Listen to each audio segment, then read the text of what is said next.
So I'm going to tell you, I'm a little worried about our strategy here. Last time we were talking about how IAEM wouldn't let us in, right? And now we've brought all of them here. I think the entire International Association is on the podcast. Right. We were like, you won't let us in? Well, we'll bring them to us. That's right, because we're Big Tent. We're not little niche. We're Big Tent. We want everybody.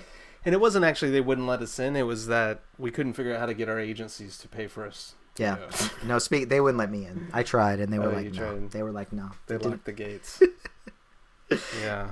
No, and I'll say this is the other thing, because we're going to meta frame that. We've never had this many people on the show before at the same time, and I don't know how that's going to work out either. Yeah, I think we've only always had one person on at a time. No, we had Lori and Alice at the same time. That's true. That was like our warm-up session for this. Right? But now we're going to advanced territory. 20 people That's simultaneously. right. That's right. Podcast. That's right. You guys, you may not know this on the show. It may sound like there's only 5 people, but there are actually 32 people that are on the show tonight. We're going to read each of their bios. Yeah, it's going to be great. 3-page bios. And then by the time that's over, the podcast will be done. Right. Thanks for being on. It's been great. Been good time. That's right. Okay. Oh yeah. Oh, that's a hand. That's good. That's good.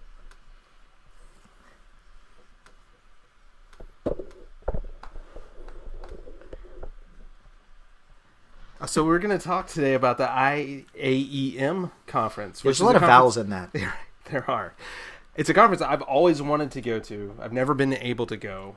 There was something about this year's conference. I don't know if I was more aware of it online, but it just seemed to be bigger and badder. It was everywhere. It was blowing up on social media. It was, and amazing presentations. It was really cool. So now, 3 weeks after it's over? That's right. We're finally, because we are rapid. We are right on top of the news cycle. The cutting edge of emergency management and conference talk. But what I love about this is essentially what we are about to embark on is a hot wash. We're gonna hot wash. We're gonna 3 up, 3 down the IAEM conference. Positives and deltas. Deltas. Have you been on a hot wash? I know. Not deltas. It's not areas of improvement. It's no, deltas. it is things you deltas. Want to change. And what I like about that is it's forcing me to learn Greek, and that's what I need in more life is just more Greek. All right, so we should jump into. Yeah, this. we really should. There's a lot of a lot of stuff we want to talk about. Okay, so here's what we're going to do. We're not going to read bios for everybody, but we are going to bring them on so you can get to know their voices intimately, okay? So they're going to start by singing a song. If they could, yeah. We like Happy Birthday, but if you'd like to do something from Annie, that's fine. So first, Susamma Seeley. Woohoo! Hi there. Hey. What if you didn't talk? Yeah. So give us something about yourself. Well, thank you so much for having me on here tonight. So IAM conference, I spent the last 4 or 5 years as the conference chair. So I'm currently a PhD student at University of Delaware. So I am excited that you want to talk about the conference, but I want to pass it on to my fellow speakers because I think that they have a lot they want to share too. And they're just as funny. Absolutely. So next up, Sarah Miller. So you should have told me this is a singing event. I am the queen of karaoke. As anyone who's ever gone to adult beverage establishments with microphones can tell you. What's your jam? Yeah, what's your go-to song? But we don't have time. You can tell us what your jam is, though. Tell us what your jam is. Well, I have several, but I suppose I'm more of an 80s rocker kind of girl. Oh, that's awesome. Little Pat Benatar? Maybe? More like Heart. Oh, all right. Yeah. I feel that. And I'll let you know a little secret. Because there's so many vowels in IAEM, most people are lazy and just say I am. Oh, good. Helpful tip. First pro tip of the night. So, Sarah Miller, give us a sentence about yourself. Who are you? So I am primarily tonight for this context, I am the chair of IAEM's Emerging Technology Caucus. I'm also a lecturer in emergency management at Georgetown University, where I'm the advisor to their student chapter. I do a lot of other things too. You're also very active on Twitter. I'm a big fan of following you on social media. So it's nice to meet you, and thanks for coming on tonight. That's right. We've always wanted to start a flame war with you, Sarah. So if we could think of something to start a flame war about, that'd be great. A fake flame war. That's right, like Taylor and Kanye. That one's probably not a fake flame war, I guess. That one. Diane Logsdon. Good evening. How are you? Hello. I'm just fine. How are you? I think we're okay. How are we doing? Yeah, we're good. So, Diane, tell us a little bit about yourself. Right.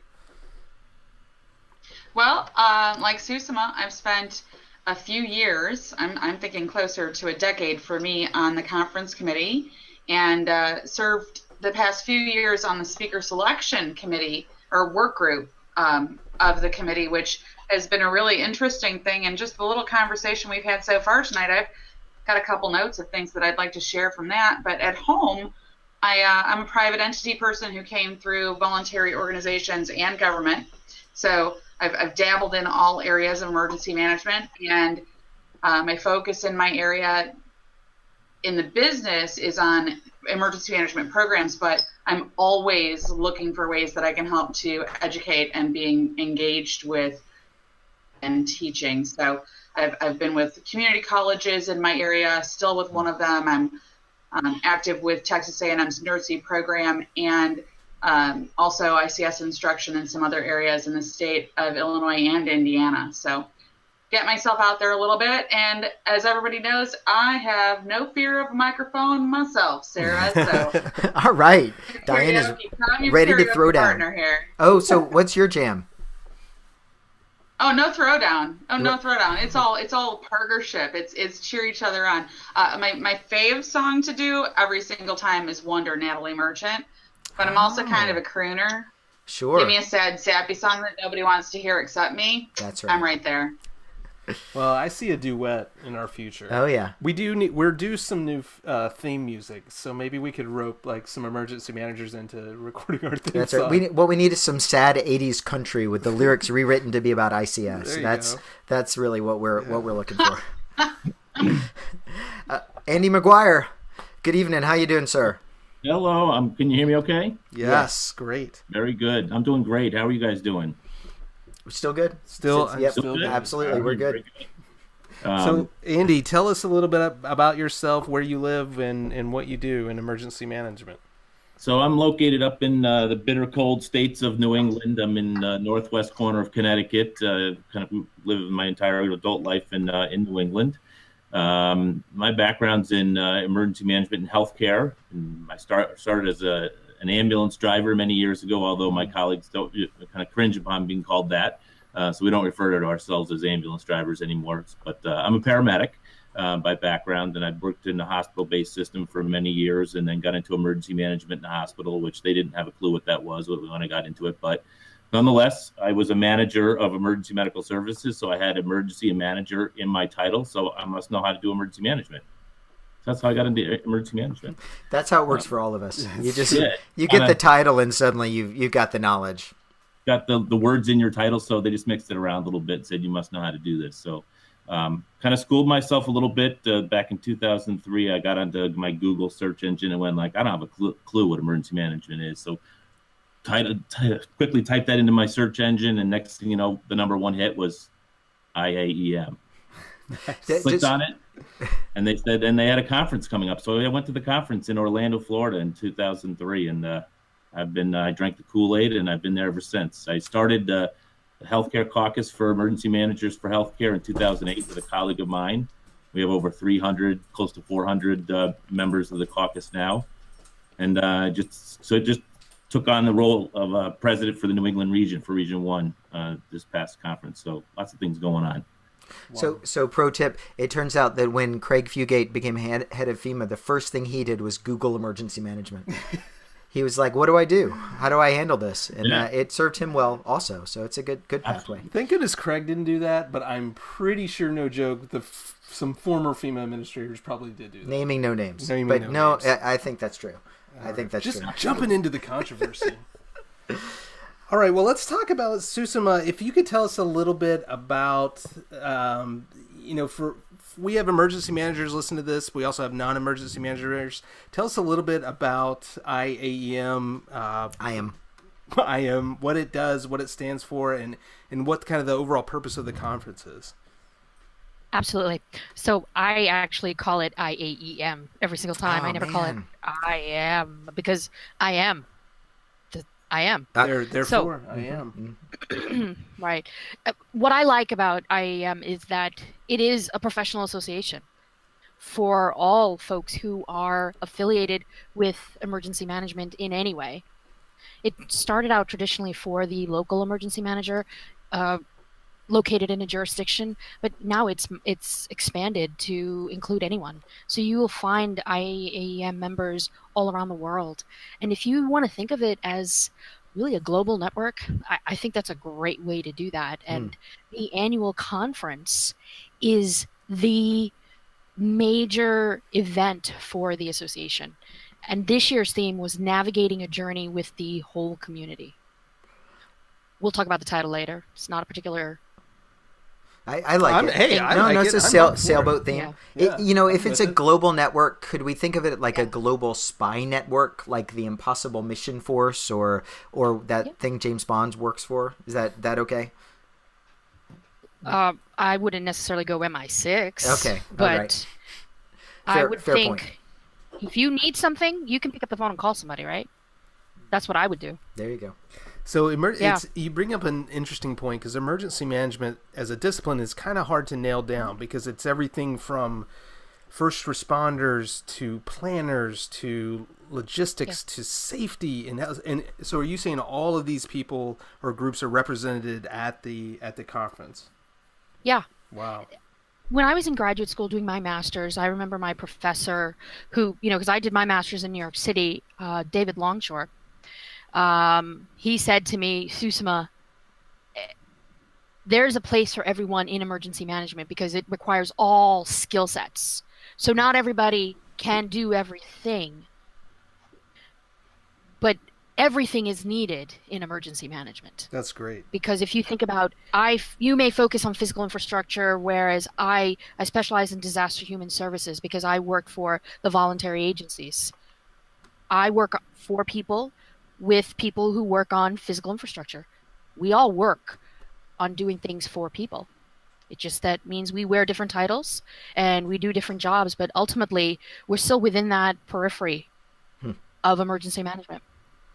So for other folks out there, can you explain a little bit about whole community and what what that all entails within emergency management?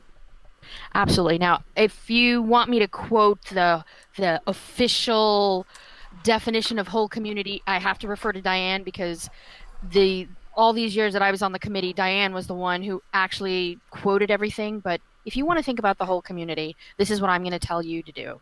Think about every single person you come across every day of your life. Every color of the rainbow, every kind of job that you do, every single thing that you may encounter, and every kind of person you may encounter. That is your entire community. Not just the things that you think about when you're filling out paperwork or you're planning for an event or an incident. That's not what we're talking about. We're talking about everything that actually exists in your community. Great. So what is this journey that we are navigating on with the whole community? Is it a river journey? Is it an air journey? Is it like the Oregon Trail? Am I going to die of dysentery on this journey? I'd say it's more like the Oregon Trail. It's a little bumpy, has some potholes. People fall off the wagon every once in a while. It's way more like that than anything else. All right. Do you get to shoot wild turkeys every once? Yeah. Sometimes it's a trail of tears. Oh, nice. Yeah. Throwing down a little Andrew Jackson reference there. Yeah. All right. Sometimes it's the Ganges. Okay. That's right. That's right. All rivers. Yeah. Okay, I think one thing with those analogies is to do whole community right, either in an organization or a discipline as a whole, or even a conference is difficult, right? But it's so important. So, as people who are very involved in the development of the conference, how did you work to be inclusive and get past some disparities to be sure to try to include the whole community in the conference? How do you do that? Well, from my personal experience, I looked around, and I didn't see anyone who looked like me. I'm a brown woman from New York. I was born in India, and I'm brown. I don't know how else to say it. Most people at IAM do not look like me or sound like me. and I recognized the issues that I dealt with, I bet other people deal with. And then I started talking to my colleagues and I said, hey, you know, this is what I look at and this is what I see on a daily basis. I need to bring other people on board because they see something differently. We walk around every day with different cognitive biases. You know, what do you see that I don't see? So if we put people who are smarter, and this is exactly what I did. When I started on the conference committee, I started as a student. By the time I made it up to be conference chair or vice chair and then chair, I was the youngest person on the committee. And I had the, technically I had the fewest number of years of experience. But what I knew was everybody on the team was there to work together. And there was such diversity. Why not bring all those folks? And Andy was on it. Diane was on it. You guys were there. Everybody brings something else. Everybody brings a perspective because we look out into the world through our own eyes. But that's also our limitation, right? We only see through our own eyes. So if we don't recognize that we only see the world through our own eyes, we miss quite a bit. And that's... So sometimes it takes... No, you go. Sometimes it takes someone else stopping me in the hallway and saying, hey, why do you only have white men on the stage? Yeah. Absolutely. Right? So I think, to that, right, I think one strength, so tell me if this is true, the cognitive biases that you're talking about are often even more critical in an emergency, right? Because if you're trying to manage an emergency with blinders on, you're going to make decisions that are bad for the whole community, that are biased towards one particular faction. Right. And so one of the strengths of IAEM, which is still, it's a lot of vowels. Pat Sajak would be very, very excited by that as a clue. Because we'd be poor. That's buying all the is that it really does break you out of your comfort zone and put you into this space where you really can look at a lot of different issues in different ways. And that's one thing we're going to do tonight, right? You guys are going to guide us through this. We're going to talk with Sarah about tech issues, and we're going to talk to Diane about educational issues, and to Andy about healthcare issues. And through it all, I think you're setting the right thread, which is let's talk about the culture of emergency management and how to bring these issues of diversity to bear on to make emergency management more successful. Hooah. Hooah. We got a hooah. That's like the first. That's the first one. You're definitely your first hooah. Oh yeah, I've never gotten a hooah before. It's a really exciting moment for me.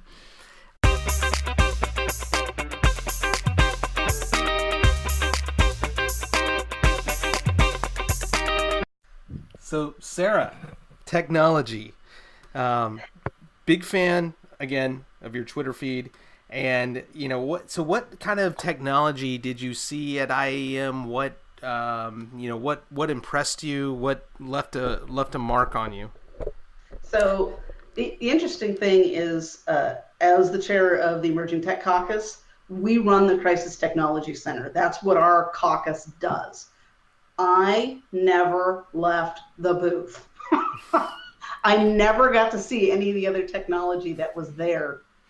Which was a little disappointing, but we ran the tech booth. So we run that booth. We bring technology to help our colleagues understand the technology is not evil or scary, and it can help them if they're willing to take a look at it. So we had a 3D printer there this year for the first time, and we were printing teeny tiny whistles. You can see them on the Twitter feed that work. So every 16 minutes, a new whistle would pop off the printer, and a whole lot of people had learned how to reset it. We did. There's still this weird thing that happens in our profession that boils down to we don't need no stinking technology, and it's very frustrating. There was a conference call with DHS's Science and Technology Division, I don't know, a couple months ago, and we had a rep from the Emerging Tech Caucus, and there were some other IAM people there, and one of our colleagues from somewhere in the country basically said to FEMA's S&T people who wanted to help with technology, they said, yeah, we really don't use technology. We don't need it. We don't want it. We don't use it. And then you've got the ETC people who are all about technology. So I just want to say, I agree with that. I think technology is evil and will kill us one day. Okay, which is why you're on a podcast, right? That's right. But so I guess, but you're saying technology will not kill us. That the robots are not going to come to get us. Arnold Schwarzenegger will not come back and destroy all of us. So how? Those are good questions. How is it? Well, how is it useful?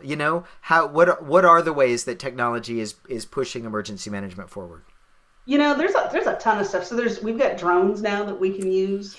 Now, of course, drones also have downsides. That what's going on in California as we speak with people flying drones into active fire areas and stopping firefighting operations. The next thing we need is a drone killer. And I just read that somebody's training a team of actual falcons to be drone killers. So we're going to use non-technical means to squash technology. But there's the self-driving car thing is kind of that's the up-and-coming thing, self-driving cars.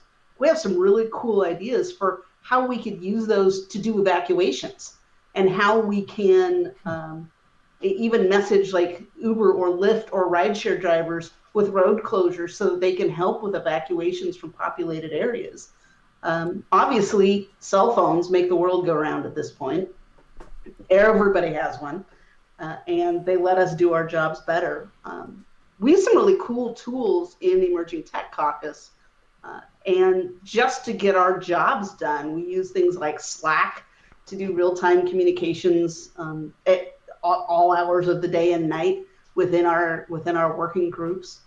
I think I actually think 3D printing is going to be one of those things that really can be a game changer in some disaster response scenarios. If you can just shove a file to someone electronically and they can print the new thing that they need, whatever it is, I think that's going to be a real game changer for some things.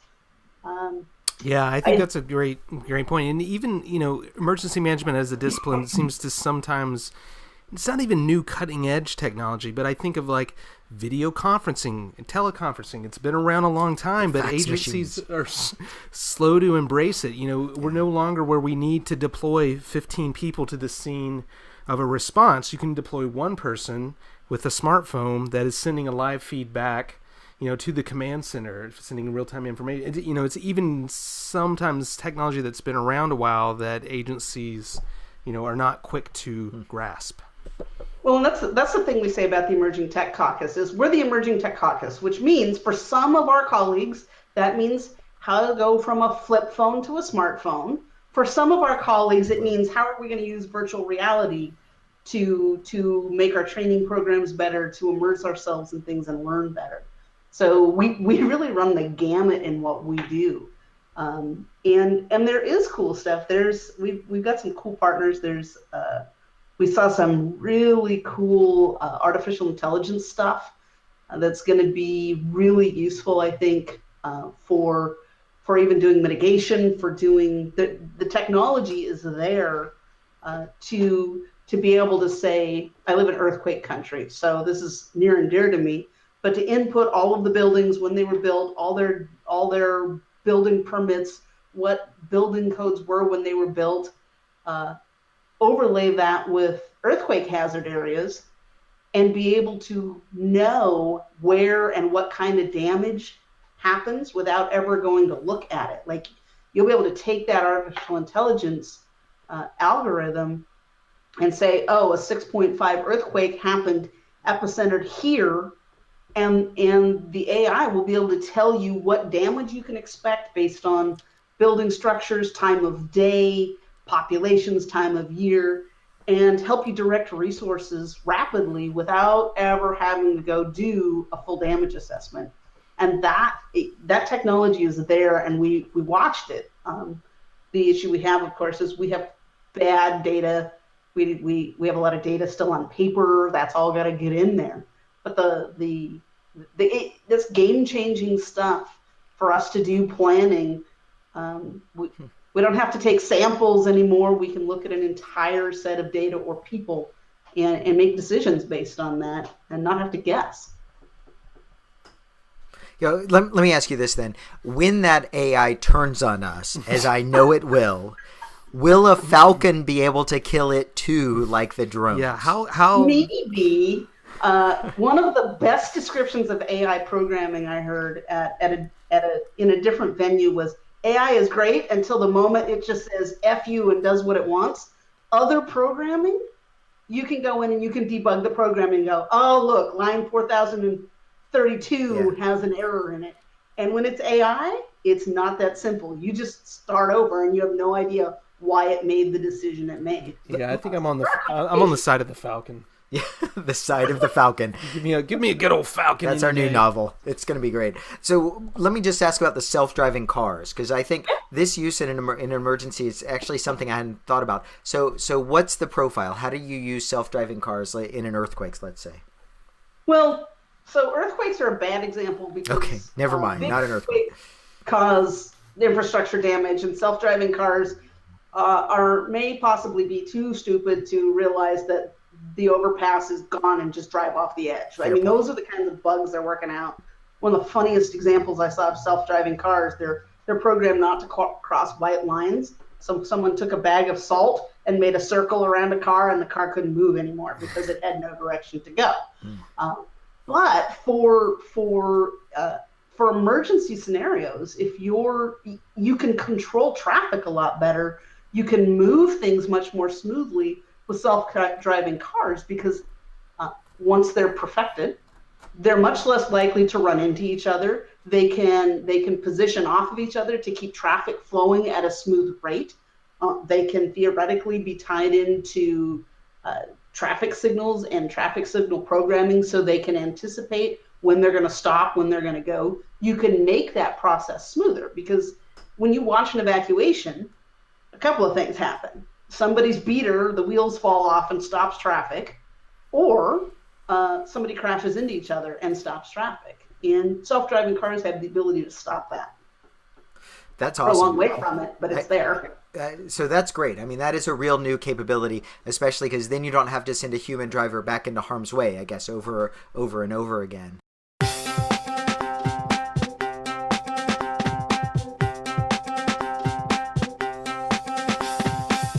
So Diane Logsdon, tell us about the educational work that you've been focused on, and what you think the real pitfalls and benefits are there.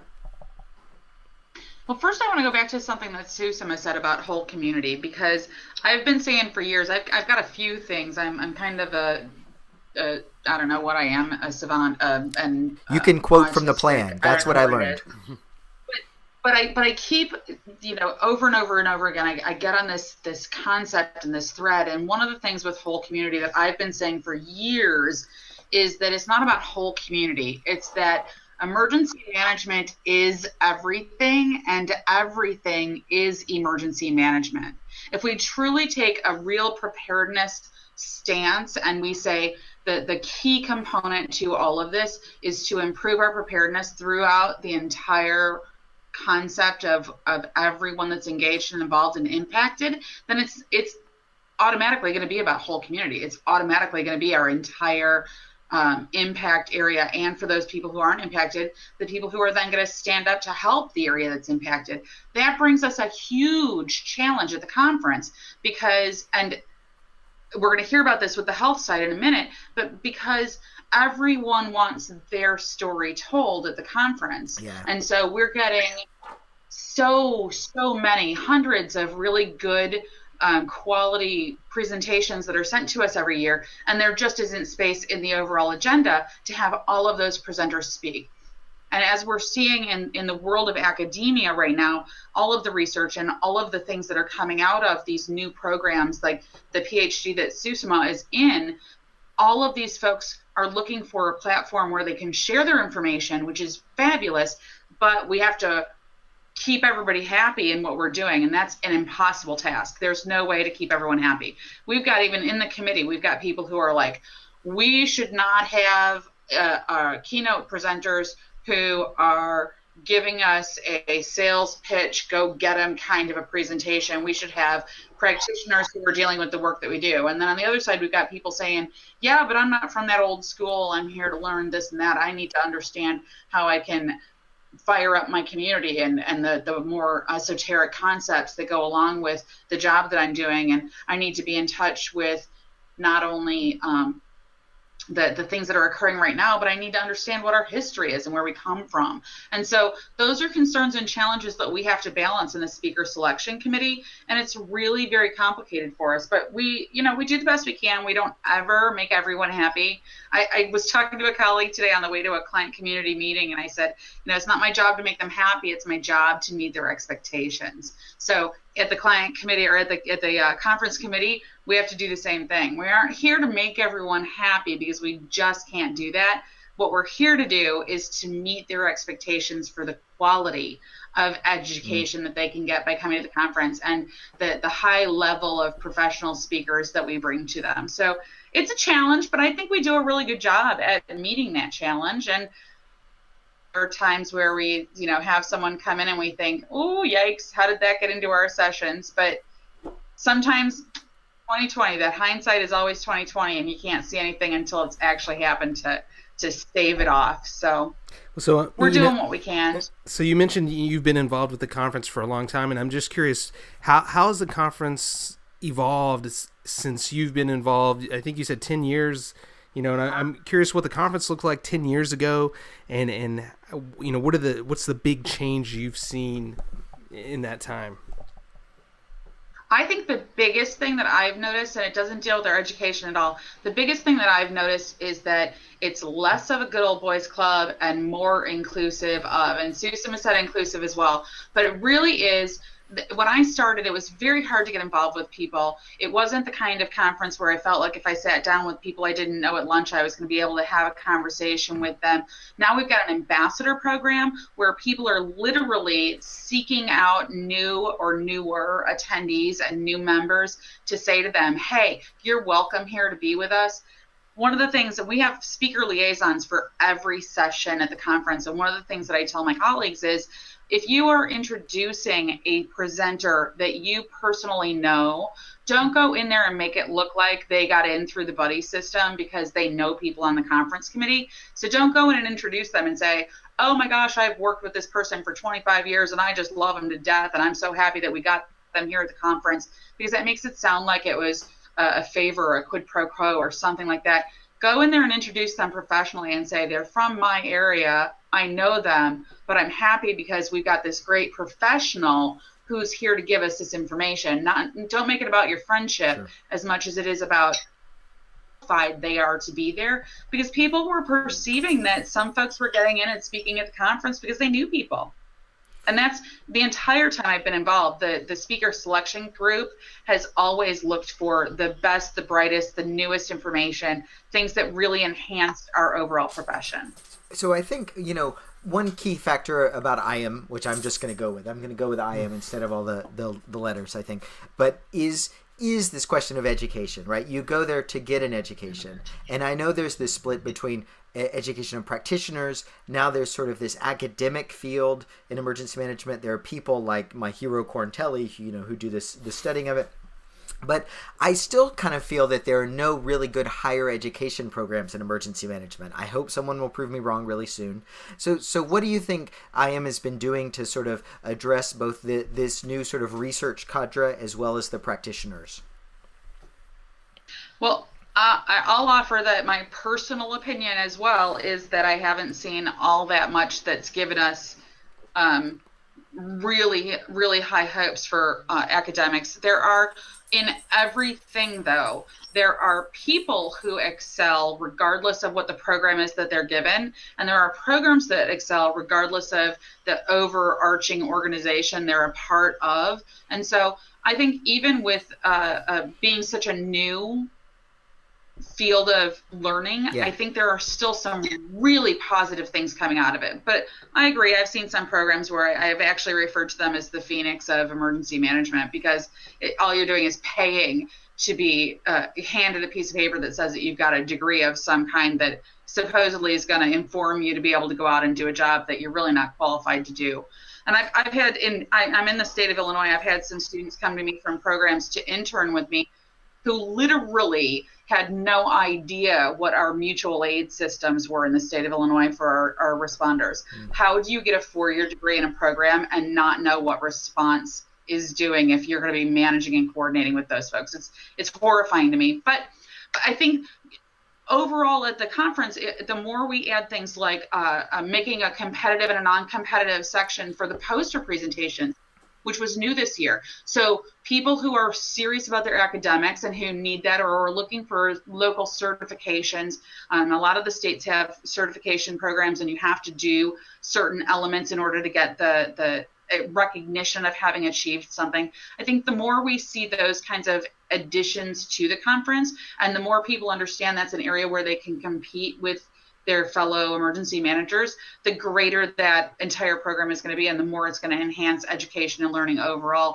and really give people across the entire spectrum, whether they're students or they're practitioners who want to be recognized for doing something exceptional. It gives another venue for them to do it, besides the awards ceremony, which is also, I think, an excellent way for the work that they're doing. And education isn't always about the academic institution. Education is also about, even as you're practicing your art, learning from what's happening in your community and being open to the changes that we're seeing culturally and all of the nuance and the things that are happening. I mean, Susamma and I were talking earlier today, and the entire gender concept and how the gender issues are in the news right now, and harassment and what it constitutes harassment and what are we supposed to put up with. All of that should be feeding emergency management overall and informing where we move as a profession in the future. And so I think being able to acknowledge those kinds of changes and nuance through the awards program, the poster program, those kinds of things enhance our education, in addition to the institutional, you've got to have the white pillars on the front of the building kind of a concept of education. Yeah. And let me take, I want to ask if Susamma wants to come in to defend her degree, because I totally willing to do that. Thank you. I think because we're on video and the rest of the podcast can't see that. So it's not that I want to defend the degree so much as like to offer my perspective as I do here. So now that I'm in the doctoral program, I see a difference between what I was doing when I was taking that master's degree to what I'm learning here. When I was working in the field doing disaster human services, I'm working and I see problems out in the field. I saw challenges with how policy was written and how things were actually done. And I saw those and I said, I need to do something about it. And I recognized the need to work on issues, but I recognized, given my limitations, brown woman in the field of emergency management, the exact issues that Diane just brought up, I recognized the need for having a PhD to get credibility. Shopped around for a school, brick and mortar, with the degree, with the credibility, and that's why I selected University of Delaware, home of Disaster Research Center. That's right. Yes, I'm going to pull a plug in. You should. I have to, because it is the home of the largest collection of disaster research in the world. But most importantly, let's talk about the fact that it's not just about the practice. It's also about the theoretical underpinnings, because that's what I'm learning right now. I didn't turn off my practitioner brain. I don't know that I could, even if I wanted to. Every day when I go to class or when I write papers or when I have conversations, I'm soaking in the research and I'm soaking in all the other stuff, but I'm applying it to what I did in the field. So I'm learning a new way to do things. I'm not going to be a practitioner alone or an academic alone. I'm going to be a hybrid, a new, I don't know. You know what? I don't need to label it. Yeah. I'm just going to be different. But I think also, and I'm just going to put in a plug too, I think if emergency management programs were college football teams, the University of Delaware would be like Auburn. You know what I mean? Or like Alabama or something like the U of Delaware. Am I supposed to say Roll Tide now? I will never say Roll Tide. But I mean, University of Delaware is is that level, I think, of kind of legendary in the field. I'm just happy that there are now, master's and doctorate degrees in emergency management. When I started, there were none. It was you're an emergency manager because you're a retired police chief or fire chief, or you've got suckered into writing an emergency plan. So I'm just happy we're going in this direction. So Before let's you guys move on. I just want to say one thing. There are multiple programs across the country, and they have different purposes. And I think we have to take a look at this new generation of emergency manager that is working a full-time job, raising a family, and responding. The degrees have to reflect that. So there's that shift. So if we're going to talk about education, and if IAEM needs to shift, they have to shift to that new need in the field. That's right. That's right. Sarah, you wanted to say something. Yeah, the interesting thing at having been in this, I've taught emergency management at the college level since 2002, which is a very long time now. But what I always tell people is that education is about learning the why we do things, and that, like Susamma talked about the theory, that's what education is for. It's to teach us why, so we don't just blindly go out. Training is what teaches us how to do our job, and I know there's still a significant amount of resistance among our peers and colleagues as to the value of higher education. I mean, if nothing else, it can teach you to string some sentences together to write a grant application. And that's a useful skill to have, but it's not designed. Education by default is not designed to give you all of the tools to do a job. It gives you the theory and the underlayment so that you can put something else on top of it to actually do the job. I mean, you don't get a 4-year degree in psychology and go be a psychologist. You get a 4-year degree in psychology, and then maybe you go on, or someone trains you in addition to that. But it's a social science, and you don't just jump out there with it and start doing the job. It's just not how it works. Or possibly you wait tables. It just could happen for a while. Well, that's how you pay for textbooks. That's right. It's also good emergency. Well, that's how you make more money. Yes. Yeah, that's right. Pay off your loans.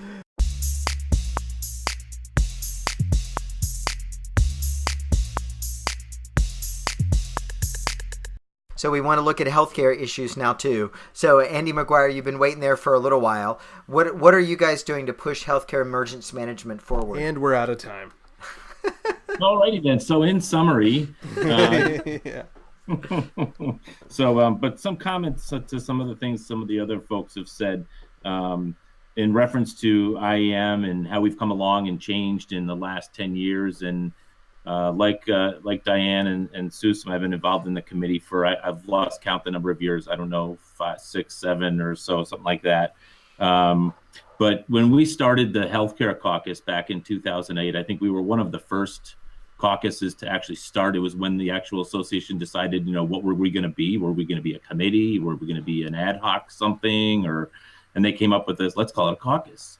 And so now we have 11 caucuses within the association of wide diversity of different disciplines and topics and practitioners that can find a niche for themselves within the organization. There's 8 standing committees, of which the conference committee is one of them.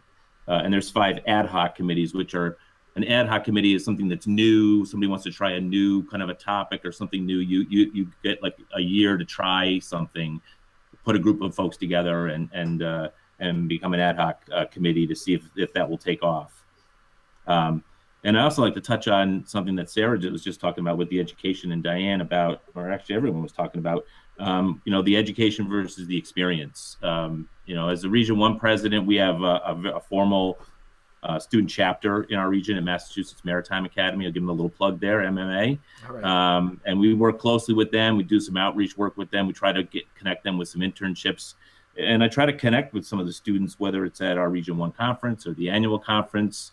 And what I'm finding, the more I talk to some of these younger folks that are in these, especially some of these undergraduate or graduate programs, is they're coming through, they're young, they have 0 experience, and now they have a master's degree. I don't even have a master's degree. I went to the University of Experience. I have 30 plus years in emergency service. Good old U of E. That's a good one. And they have no experience, and then they expect to come out with a 4-year degree or with a master's degree. If they, what typically happens, they're finding that they can't find a job at the 4-year degree, so heck it, I'll stay in school for a couple more years and get the master's degree. Well, now you're worth even more, and you still don't have any experience, and so they're struggling. And because, and the firm I work for now, I work in consulting, exclusively in the healthcare space, doing fire and emergency management consulting. And our tagline for our firm is we talk about this is why and this is how. And that's when we work with our clients, we talk specifically about showing them and teaching them why they need to do something. But then when they leave, we leave them with the tools and the training of how to do it. And it easily translates over to the education gives you the why, but the experience gives them the how. And that's kind of a nice way to sum up, I think, what Sarah was talking about and Diane. Getting into the healthcare, we find that we have lots of different practitioners from lots of different healthcare provider types. And the Center for Medicare and Medicaid Services, CMS in the United States, just came out last fall with this huge, exhaustive checklist of standards now that 17 different healthcare provider types have to be compliant with. And they gave you 1 year. You got 1 year to get your compliance to these. Yep. Now, for hospitals, they were kind of okay because hospitals have been doing this for a while. But folks at these other healthcare provider types like nursing homes and surgery centers and outpatient clinics and home health care, and the list goes on and on, they're kind of in a panic mode because that year actually just expired 2 weeks ago or 2.5 weeks ago on November 15th. And if they're not compliant and they get surveyed, they could lose their conditions of participation in Medicare, Medicaid. So we're finding this rush into healthcare emergency management of, we got to figure out what this is all about and how to do this. And, something as a caucus, we're trying to figure out, how do we bring these folks together and create a forum for folks to share ideas and to be able to help people get up to speed with some of these things. We've been struggling to kind of find our own niche. And one of the things I kind of learned through the process was that there's nobody out there that's tooting our own horn for us. We have to learn to advocate for ourselves as practitioners. Certainly the organizations we work for, and I'm not working in a hospital environment anymore. Thank goodness I survived and escaped that environment in 2014. So 3.5 years now, I'm celebrating my recovery from the hospital environment. But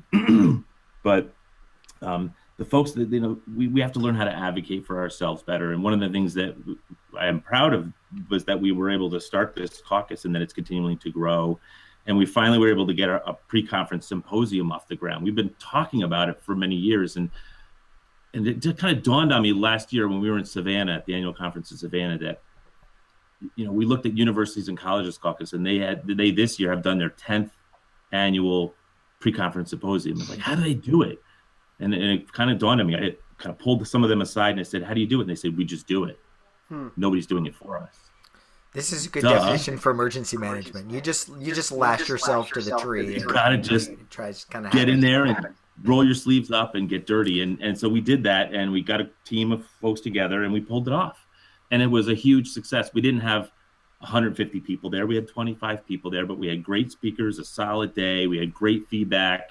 And now it's all steam ahead to plan the next one for next year. So some really good successes out of the conference this year. We actually there was a concern that we were going to draw people to the pre-con symposium, but then they weren't going to stay for the full conference. And so it's not the right kind of driver, but the opposite actually happened. We actually pulled some people in to the pre-con symposium. When they signed up for the conference, they were like, well, I want to come and do some things over the weekend too. And they actually found our pre-con symposium and came in, so we were able to build some new relationships. And so I think that all around it was that's one of the things that this speaks to, which is there's always been this divide between healthcare and emergency management, right? It's like if you're in healthcare, if you're working in healthcare, you're maybe not a real with the full-on khakis and the windbreaker emergency manager because you have to work in a hospital. So maybe you wear scrubs, or maybe you get to wear a suit or whatever. So do you think now that this idea of healthcare emergency managers, is that a real thing? Are there really full-fledged healthcare emergency managers at this point?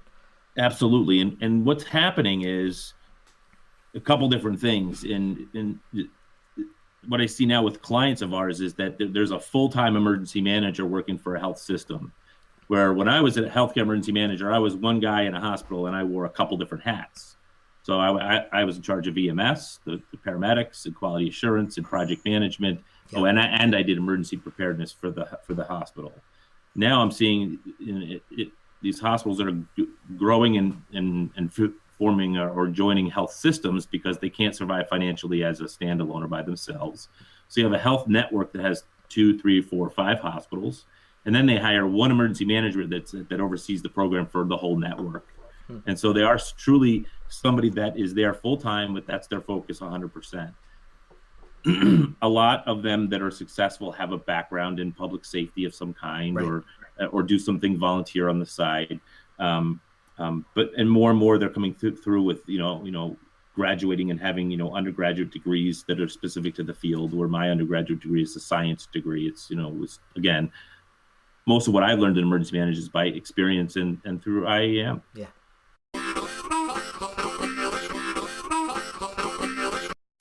So a couple of folks have mentioned student involvement in the conference, and I'm just curious. I guess I'll throw this out to anyone really, but how was the student involvement? What did you see them doing? What were they interested in?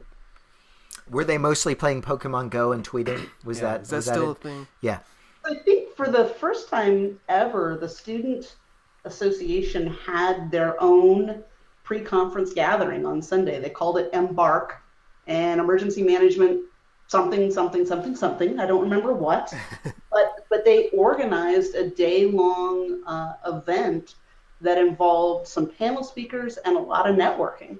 Susamma and I were both on that panel, and you may have in your mind a picture of what a student looks like, but that room was full of all kinds of people from all kinds of backgrounds and ages, and people who are very young and people who are midlife doing a career shift. It really encompassed a whole lot of different people. It was really cool. But their big question is, how do we get a job? Yeah. How do we network? How do we meet people?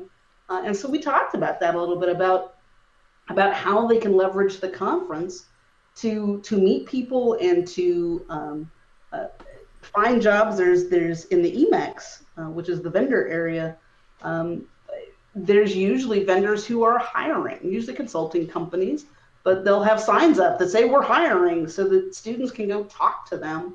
And so that's really what I talk about with students, is how to leverage the association by getting involved in committees and caucuses and getting their name out there and doing things and getting that experience and that networking in, so that when they graduate, they can go get a job. So if I could just add, let's go Susamma and then Andy. This was actually their second year of doing it. It was a global student council that did. Last year it was just called Student Day. This year it was called Embark, because they're branching out and they're expanding. And I want to say that the Global Student Council is a council, and I'm learning more about the student region now that I'm a student member again. But there's the student region within IAEM for all the students in the USA, and it wasn't this group that did it. It was actually the Global Student Council organizing it. And I think we all understand the politics and all that, and let's put all that BS aside for a moment. I want to focus on what Sarah was saying. All the people who come to this association are about, how do I get a job? How do I take care of what I need to do? And that's exactly what that Sunday was about. So those of you who are listening to this podcast need to recognize that all the committees that IAEM have available isn't just for the full members. It's also for the student members. I emailed the current chair of the conference committee in 2008 and said, hey, I'm a student member. Can I join your committee? And that's how I started down this. So I think all students should take this seriously and step up. So get involved. And Andy, you want to get in there? Did you have something? I've been in the last couple of years. I've stepped up and volunteered to help out. There's a group that puts together like mock interviews for students and other folks that are looking to get into the job market and maybe are very anxious and nervous about the interview process, and we've got some experienced folks that will volunteer some time to sit in a booth and have folks come in and spend 10, 15 minutes and do mock interviews. And I enjoy helping them out and actually interviewing some of the folks. And I find, as it kind of echoing what Sarah had said, that it's not just, you'd think it might be just the young folks that are kind of coming to their conclusion of their undergraduate experience, looking to how do we get in the job market, and expecting young folks to walk through the curtain. And occasionally you get somebody in their 30s, 40s, or 50s walking through. And I'm finding that the more those folks take those opportunities, that they're very well spoken, they're well read, they come in with good resumes, and and to kind of give a kind of a testimonial to that process. I entered back into the job market in 2011 when I left the hospital, and hadn't written a resume in 10 years, and I wrote a resume, and it was okay. I hadn't interviewed in probably equal amount of time, and I went in, and some of the folks that were doing the same process then, that was 6 years ago, they read my resume and they tore it all apart and rewrote it for me, and I did some practice interviews, and it was successful, and I was able to enter that process with more confidence, and I think that's just another added benefit that the association brings, that people really take advantage of, and it's successful and it works. That's great. I want to ask one other question. Go for it, Diane. I just wanted to share real quickly on that, the interviews, all of those sessions, there were so many students who signed up that they were seeking at the conference, they were seeking more people, more practitioners to support that process, and that hadn't happened in the past. In the past, what they scheduled had been adequate for the number of students they had. So we're seeing that program grow. We should do this as a show, just like applying for emergency management jobs. We could apply for jobs for each other and then fire each other. Yeah, that'd be great. That would be good. I mean, that is the most frequently asked question that I get. That's right. Is like, how do I get into the emergency management field? How do I break in? It's tough. So get involved in IAM caucuses. Right. So before we go to the lightning round, I want to ask one other question, which is, one thing that Susamma brought up at the beginning was about IAM as a sort of a push for sort of diversity, and that it was moving towards that over time.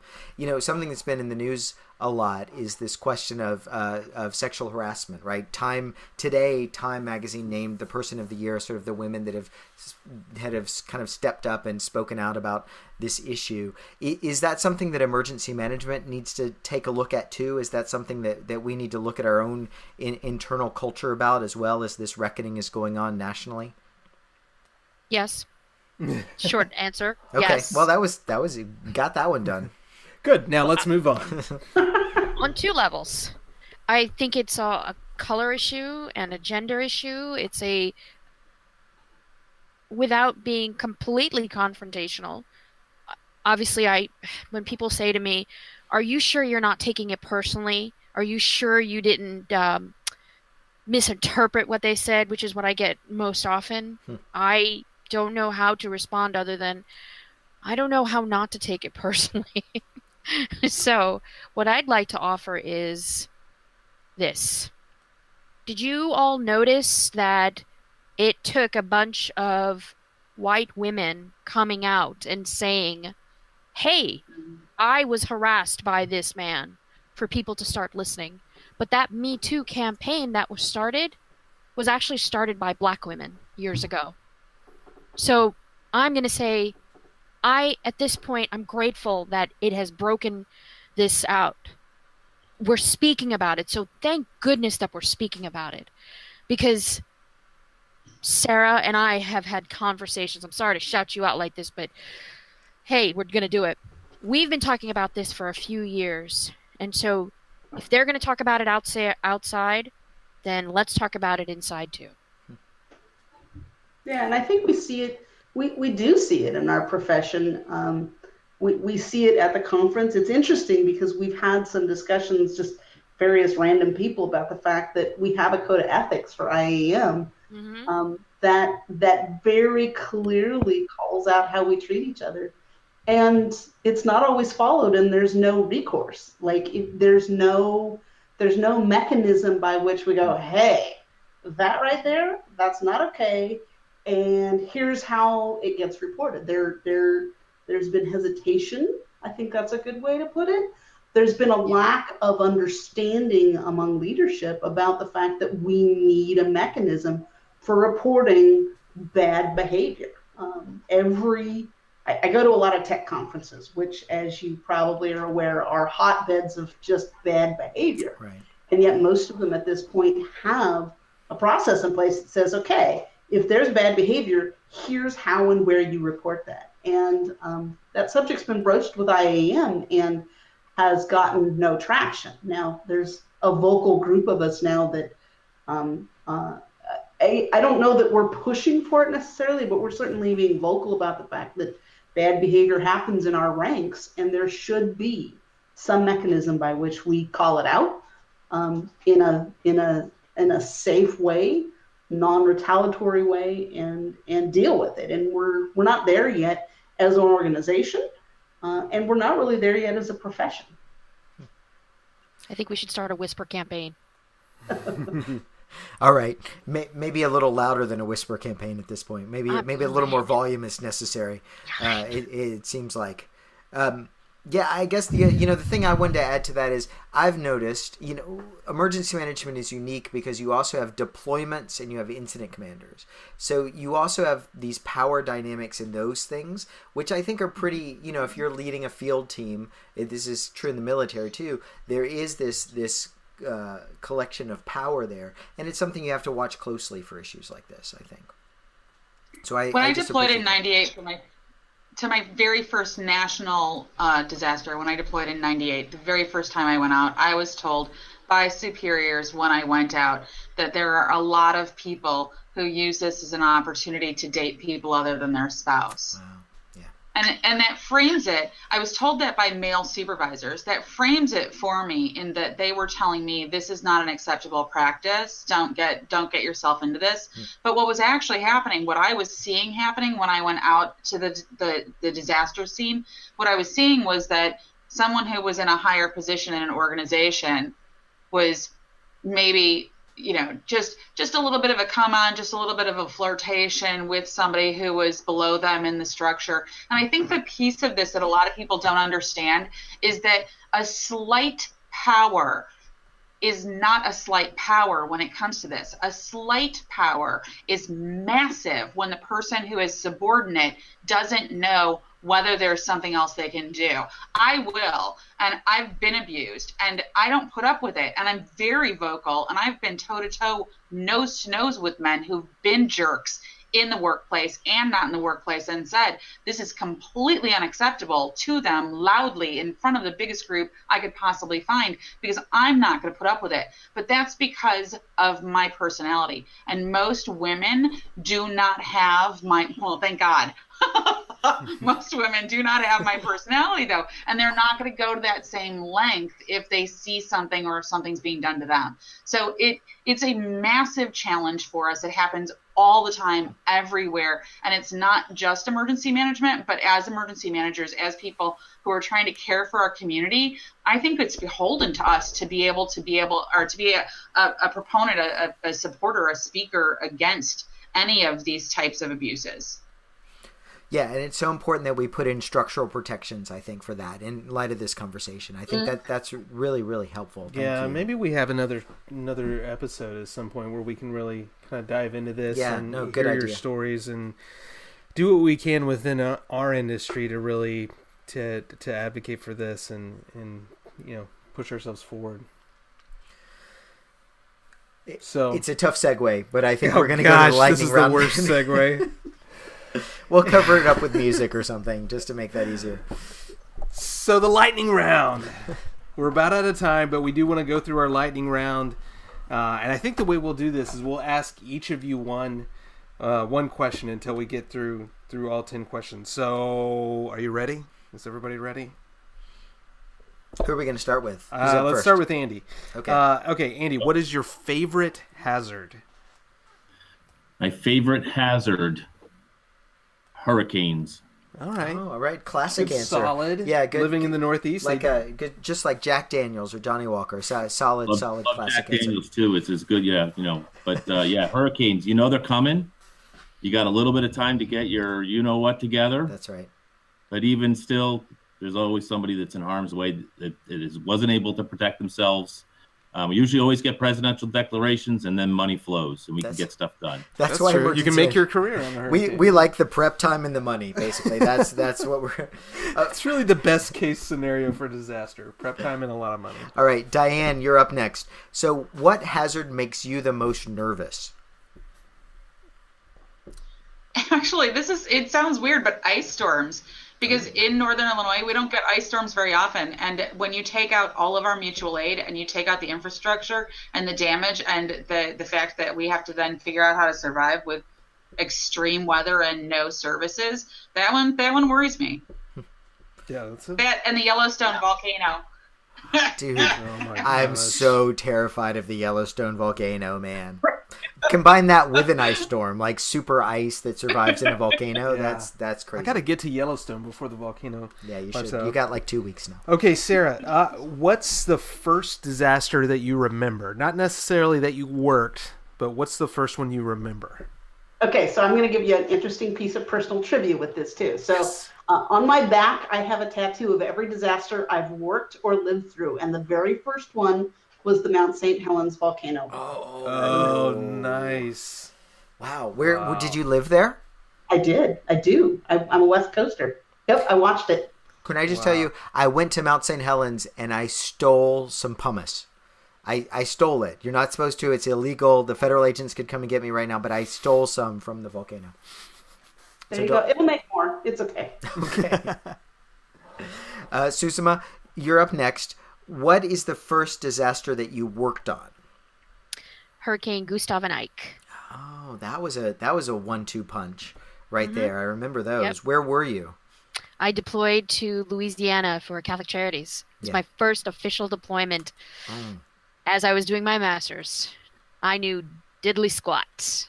Well, there you go. Applying practical, experience with the theory. You got the University of Experience right there. Yes. All right, Andy, what is your dream emergency management job? If you could do anything in the world. Well, and Susamma knows this, but because she actually helped me a couple years ago, I've got it. No. What? Wow. What? No. Okay. I got out of the hospital healthcare emergency management environment. I went to work for another hospital, which was a big mistake, and then they merged with the one I left, so things got kind of worse. And I had been dreaming of working for this small consulting firm that I started building a relationship with, and through leveraging my conference committee work and with Susamma's help, we approved them. My current boss to be a speaker at that conference coming up, and then I interviewed with them, and I now work for them. Wow, there's another plug for joining conferences. Oh my God, that's too much. Especially You're too happy, conference man. That's like committees, it's me. All right, Diane, favorite disaster movie? Oh my gosh, I love them all. But for public information purposes, gotta be Volcano. Gotta be. Yeah. In Tommy that Lee. movie, through the whole movie, they deal with the media. And I used to show that, like, that was one entire class in one of my classes that I taught at the college, because it was like, you need to understand what public relations and media are all about. And that was such a perfect case study of a totally false incident that gave you the, hey, this is how it can really go well for you if you work with those folks. Love that movie. Plus, Tommy Lee Jones commandeers several So many pieces vehicles. of major military We equipment. need to get like his outfits. You know what I mean? We should get like branded Tommy Lee Jones windbreakers and stuff. You should get him to speak at an IAM conference. Yeah, that's That would be right. good. That's right. Okay, Sarah, what is the best ICS position? Well, see, that's a hard one. I think my favorite, I'm a logistician at heart, so that's my favorite, that or PIO. That's a toss-up for me, but Yeah, I usually end up in more of a bossy position. You're the But first if I person had that to said logistician. You're the first one. that is an extremely difficult one, but it's also like you get stuff to the right people at the right time. I mean, you're the hero if you can do it. Wasn't it like MacArthur, right, that said, tactics are for stupid people and logistics are for geniuses? Yeah. It was really better. It's a better quote than that. I forget who it was. But. Susamma, what's the worst ICS position? Where do you never want to sit in ICS? Incident commander. Oh. Roland.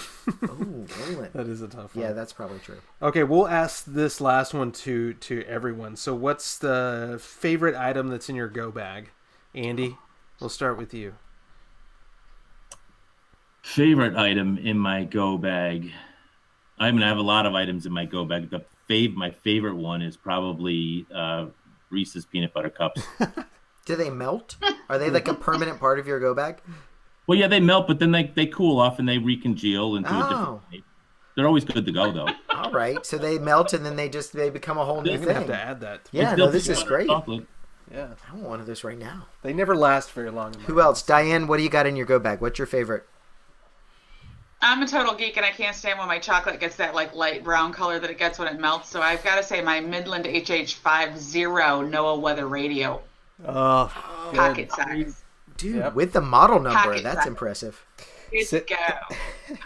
I'm not joking. I talk about this radio everywhere. I just love it. It's so easy to use. The size of it is perfect. It's like the best tool to take to be able to monitor the weather no matter where I'm going. is it also like crank operated, or does it require batteries? Or Nope. 3 AAAs. nice, Sweet. solid. All right. Yep. All right, Sarah, favorite item. So if you had ever met the bag of holding that I haul around with me, you would know what a hard question this is. But I think there's two. I'm just going to my lockpick set and my travel butters, which is my little stuffed animal that rides around on the outside of my backpack.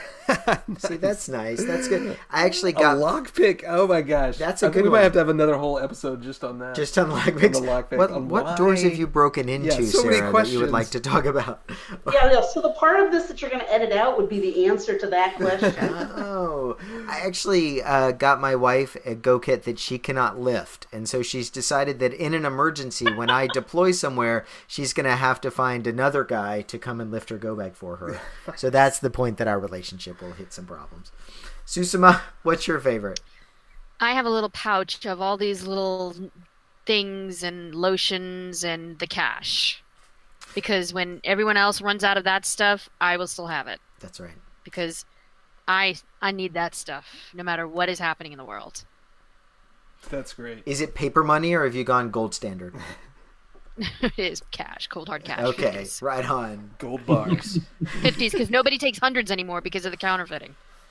Oh, that's a problem. We got to roll that's with true. some Benjamins. Yeah. That's what it's going to be. And after an emergency, we're all Benjamins We all have the to time. change industries to get Benjamins. Oh yeah, but- that's right. We got to wait some tables. Well, thank you all for joining us. Oh my gosh, this has been great. I feel like we just scratched the surface. But, we'd love to have you on again, talk about future conferences or maybe before the next one. And what a great conversation. I know we really scratched the surface, but we scratched the surface of so many interesting things. I think it's helpful for everybody. So Thank you all. awesome. And I feel like we survived having 30 people on the show pretty well. Yeah, we're Right. sorry for the 25 people we didn't get to Oh yeah, speak right, on this. right. But Yeah, I think Rich Serino is back there somewhere. I'm sorry, man. Next time, Rick. We'll get to you next time. Thanks, everybody. Thank you.